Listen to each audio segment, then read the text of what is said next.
The New Orleans Pelicans are undefeated since the All-Star break and are really starting to gel. Let's break down what they continued to do well in the big win over the Sacramento Kings. Plus, we get a good Zion Williamson update as well. It's the Thursday episode of Locked On Pelicans. Let's go.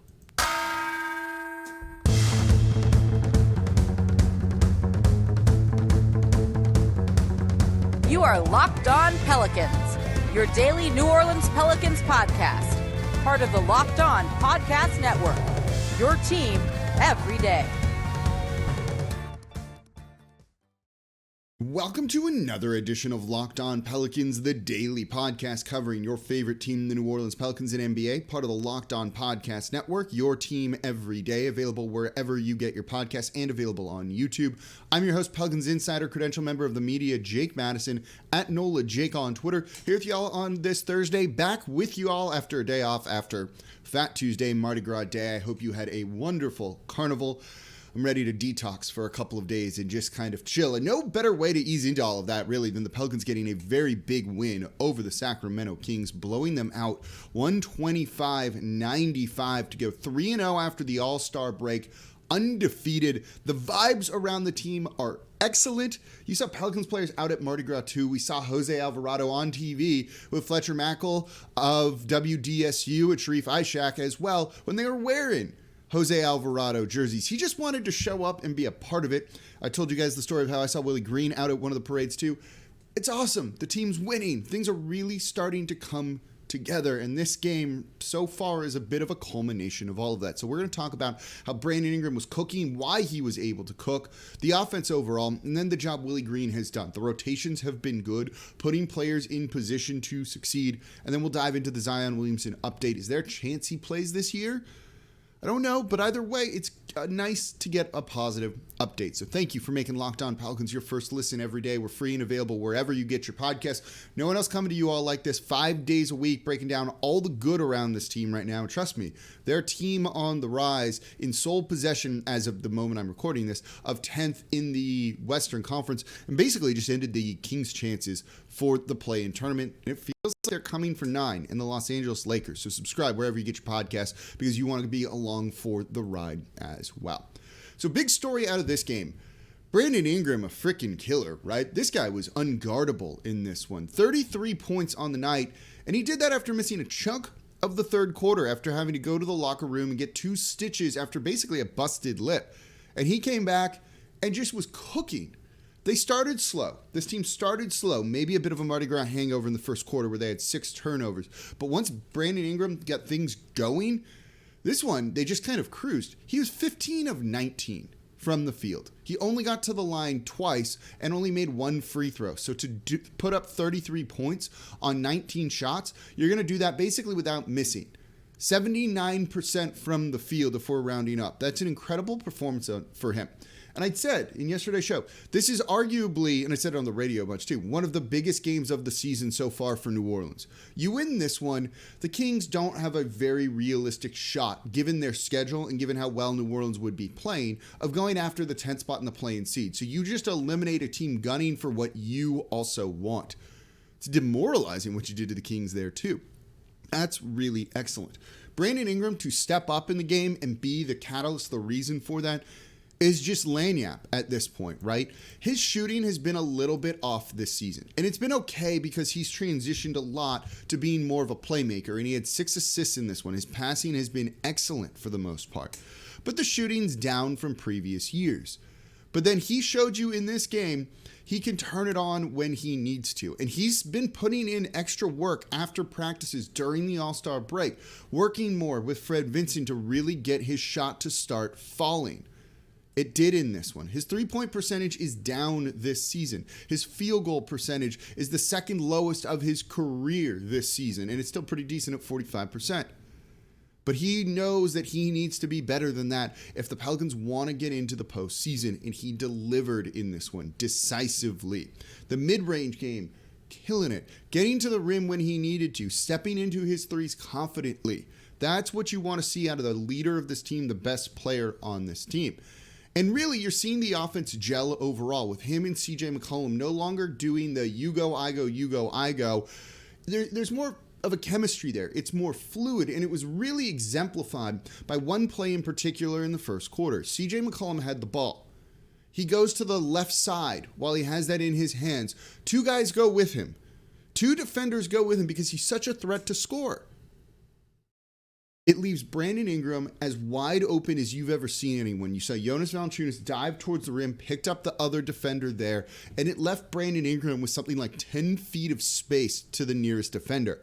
CJ McCollum got on the ball, stepped into it, drained the three. Easiest 3 points he's probably ever had in his career. That's why CJ McCollum was such an important acquisition for this Pelicans roster. It gives them a dynamic scorer that they don't have, or that they haven't had, at least at the guard position, and a guy that defenses need to pay attention to. I've long said you don't get shooters on this team to space the court for Zion Williamson because teams will rather defend Zion than close out on a shooter or leave an extra guy on the shooter. Zion is that good at the rim. But if you have a guy that can create offense with the ball in his hand, not a spot-up shooter, when CJ has the ball, you can't ignore him. Sometimes you need to send two at him, and that's what the Kings did.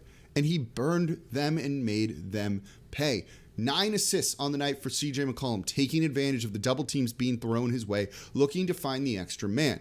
And then when both BI and CJ McCollum were taken away, they got the ball to Jonas Valanciunas. 17 points, 14 rebounds for him. Easy night down low with the space that those two guys were giving him to let him just cook one-on-one, and we know that he can go out and score. It even banked in a 3 for the first points of the game, which was just really funny to see.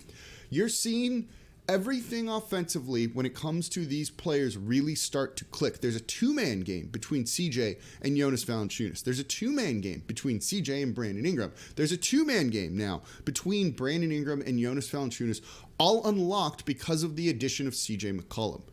As I just said, right, he's the type of guy that is going to be able to space the court if we ever see Zion this season, or when we potentially see Zion Williamson next season. He is that dynamic of a player and very clearly capable of kind of being the primary lead guard that he never was in Portland.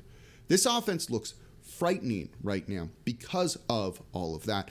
But there's another element that's made them really good as well. Let's talk about that and some of the other things that Willie Green has done for this team since the All-Star break with the changes that he said he was going to make and has absolutely so far this season delivered on. But before we get to that, today's episode of Locked On Pelicans is brought to you by BetOnline.net. Football might be over for this season, but basketball, it's full steam ahead for both pro and college hoops. We're getting towards March Madness, too. You want to get in on that action. So for the latest odds, totals, and player props, BetOnline.net is the #1 spot for all your sports betting needs. And BetOnline remains the best spot for all of your sports scores, podcasts, and news this season. It's a one-stop shop right there. And it's not just basketball. BetOnline.net is your source for hockey, boxing, UFC, soccer, whatever it is. If they play it, you can get odds on it over at BetOnline.net. So head to the website today or use your phone, your mobile device to learn more about the trends and action over at BetOnline.net. BetOnline, where the game starts. All right, thank you for making Locked On Pelicans your first listen. We're here free, and available 5 days a week. No one else coming to you like that, breaking down all the good, the high, awesome vibes around this team right now.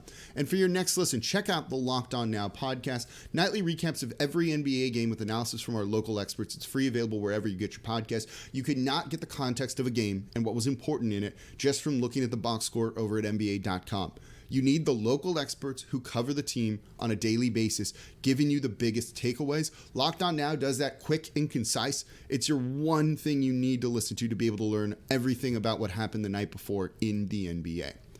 All right, so we're talking about the Pelicans' win over the Sacramento Kings, 125-95. Just steamrolling them, right? Once they got cooking, things just went incredibly well. Again, led by the offense. Brandon Ingram with 33. CJ with 17. Herb Jones even got in on the action, making 2 threes, right? This was just a real fun night. 14 points for the rookie, who also played some excellent defense in this one, by the way. He had 3 blocks, 2 steals. Herb Jones, awesome. This is one of my favorite players on the team. I kind of love everyone on the team right now. Again, they're just so likable. After this game, right, I keep saying the vibes are high. There's really good chemistry here. You saw Brandon Ingram's giving his post-game interview, and Najee Marshall and Trey Murphy, who's been stuck on the bench and just was in Birmingham for 2 games, are like mean mugging for the camera as his bodyguard's going like this. You saw Najee actually keep the face together, and then Trey Murphy's just laughing. These guys all like each other. They're all having so much fun being out there and playing. You wish Zion Williamson was a part of that, and that's why it's been a little bit frustrating that he's away.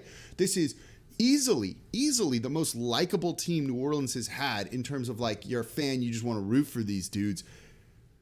Since CP3, I don't know if any of the Anthony Davis teams were this likable or anything like that. This just group of guys is having so much fun. You even see it on the bench, right? After every made shot, every big play, they are jumping up and down, going bananas. It's what you want out of these guys. It's so much fun because of that. And you're really starting to see things come together. And they're coming together a little bit quicker because head coach Willie Green said he was going to make some changes over the All-Star break and use that time to kind of really figure out what this team needed to do. Well, he'd settled on the rotation. We talked about that. Dropping Garrett Temple was a really big deal. Getting Jose Alvarado more minutes was a big part of it. And now you're seeing that really start to pay off. He kind of has a really good pulse on this team. What lineups to use and when, and how to deploy players in a way that's going to make them really successful. And it worked in this one too. To end the first quarter and to start the second quarter, he ran a lineup of Devontae Graham, Jose Alvarado, Tony Snell, Najee Marshall, and Jackson Hayes. No Valanciunas, no Brandon Ingram, no CJ McCollum. And that lineup worked incredibly well. Jackson Hayes popped off during that time. In about 5 minutes of game action, he scored 9 points and really helped start to open the door for the Pelicans to get a big win. That sounds, if you were to tell me going into this game, and we hadn't seen this yet, that there would be a lineup out there without one of the Pelicans' current big three, right, of Valanciunas, Brandon Ingram, CJ McCollum, I'd say that's a terrible idea. One of them needs to be on the court, right? And yet, Willie Green goes and does this, and it works. Helps that you're playing the Kings, who don't defend at all, so I don't know if you could run this against some of the better teams. I don't know if you could do this against the Utah Jazz on Friday, but it worked. He had a feeling this one would work, used that lineup and did a couple other lineups in switches like that, and it seemed to work. He really has a feel for what this team needs. And part of it is some of these lineups are pretty athletic or have a lot of energy to them, and that one certainly did. Najee Marshall, since he's been back in the rotation, clearly is trying to make the most of it. He's trying to get out there and score and do whatever he can to remain in the rotation. 17 points off the bench for him. We're back on the Najee Marshall train after he'd been just stuck on the bench all season long. Jackson Hayes being able to get out in transition a little bit and run and get easy looks down low using his athleticism is a big part of it. And after being one of the slower teams all season long in terms of pace, you're seeing early shot clock usage from this team. And this has to be something that Willie Green has drilled into these guys, because they hadn't done it all year. After taking advantage of all the Lakers' turnovers and getting out and running and scoring in the fast break, right? They had 26 in that game, an insane number of turnovers. Well, the Sacramento Kings didn't. They had just 11 in this game. Yet New Orleans had 26 fast break points, right? They were trying to get out and run, not after turnovers, live ball turnovers by the Sacramento Kings, but after misses, getting the ball, pushing the pace, trying to get early offense, easy offense, efficient offense. This is a bit of a new element to them as the season has gone on, and it's clearly something Willie Green wants this team to be trying to do. And it's working. Their offense right now is insanely potent. You have multiple dynamic scorers in Brandon Ingram and CJ McCollum. You have a guy down low that can bang with the best of them in Jonas Valanciunas. You have a high-flying big man starting with Jackson Hayes, who's just springy. You have Herb Jones, who just forces some of these turnovers that lets you get into the fast break. You don't want to play this team right now. They're going to run. They're going to try and score, and it's one of the reasons why just watching this team, right? I saw it on Twitter. Everyone's saying, this team's fun. This team is so much fun. Part of it's the good vibes, but part of it is it's just entertaining to go out and score 125 points and light up the scoreboard. That's what we want to see, right? A 95 to 90 game isn't a fun game, even if your team wins. But putting up 125 and winning? Yeah, that's a lot of fun. And that's why you're probably enjoying this more. Even if the Pelicans were somehow to have lost this game, you said, man, they're a fun team to watch. And you're really starting to see everything that they're doing and building towards start to come to fruition. And now, as I'm recording this in sole spot of the 10th seed, they're going to be pushing for 9. They're going to be really pushing for 9 to go after the Los Angeles Lakers, and that means that they are hosting a home playoff game for play-in tournament game, however you want to call it. They're not going to just be on the road, but they're going to get a game in the Smoothie King Center, and that's a really, really big deal. All right, so coming up next, let's talk about Zion Williamson. Wouldn't it be so nice to have him on this team? How much fun would that be right now? Well, we got a good update from the Pelicans when it comes to him. Let's break that down coming up here next in today's episode of Locked On Pelicans. Before we do that, though, today's episode of Locked On Pelicans is brought to you by RockAuto.com. The ever-increasing number of makes and models out there, it's impossible for your local chain auto parts store to stock all the parts you need. And I work on my cars. It's a great way to save money. I enjoy doing it. I feel really good after doing it. Feel, kind of manly in a sense, but it's also just doing the work and feeling great about what you're doing yourself. I get a lot of parts. They're expensive. I want to save as much money as possible. And sometimes I want the right part. I don't want one that is just going to be whatever they have at the store, because it's not going to be specific to your vehicle. That thing needs to fit a lot, and that means it's often not really going to work for what you need. That is a disastrous situation to be in. So you can avoid all of that and save money and time by going to rockauto.com. Look, you got it on your phone.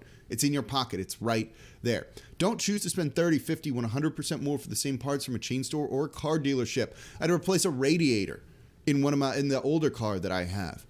It was $175 cheaper at rockauto.com than it was at the chain auto parts store. It was also a significantly higher quality. The chain store knew that I would just have to buy that if I was there, right? No, I don't want to deal with that. I'm going to go to rockauto.com, get one that fits my car better, that's cheaper and better.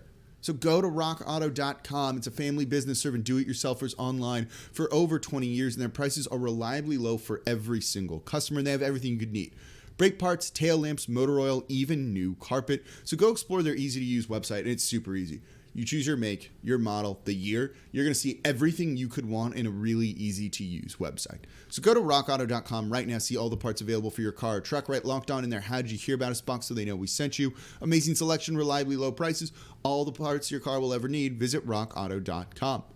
Thank you for making Locked On Pelicans your first listen every day. We're free and available wherever you get your podcasts and on YouTube as well. Subscribe to the show, tell a friend about the show, and leave a 5-star review with a comment. Really helps keep this free and 5 days a week for y'all. And if you're having fun and you want to support this, make sure Pelicans fans are getting a show 5 days a week. Again, no one else doing that. Support the show by leaving a 5-star review with a comment. So we got an update on Zion Williamson. As if, the day after Mardi Gras, we're all kind of a little bit sleepy. We're a little bit tired. It's not always the most fun. This was a pretty fun one. A 30-point win over the Sacramento Kings, taking them out of the 10th spot race effectively. And then we get a good update on Zion Williamson, a positive update on Zion Williamson. And this comes straight from the Pelicans. I'm reading off their PR email here.